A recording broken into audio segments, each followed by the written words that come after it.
Si on passe en mode Live View et qu'on a besoin de changer ces paramètres-là, on va retrouver à peu près les mêmes options, mais juste dans le côté de notre écran, étant donné qu'on a moins d'espace si on veut voir notre image en arrière.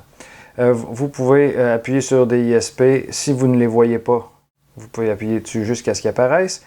Et lorsque vous appuyez sur la lettre Q ici, vous allez avoir exactement la même chose qu'on avait de l'autre côté. Entre autres, la balance des blancs qu'on pourrait redéfinir comme ça, par exemple. Puis on va voir automatiquement l'effet que ça va avoir sur notre image. Là, peut-être que sur l'image de la caméra, vous ne le voyez pas très bien. Mais effectivement, ici, ça se modifie.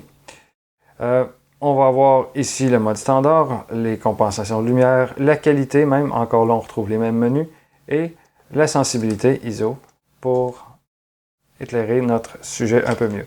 Lorsque je vais appuyer à mi-course, autrement dit que j'enfonce pas complètement le déclencheur ici en haut, on va avoir un nouveau menu qui va apparaître en bas, une nouvelle barre d'informations.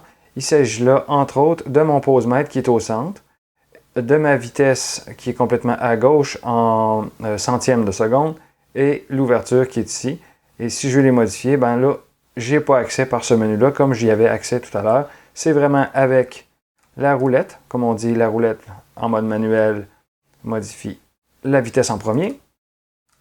Et la deuxième, j'appuie sur AV pour modifier l'ouverture qui est juste à côté ici.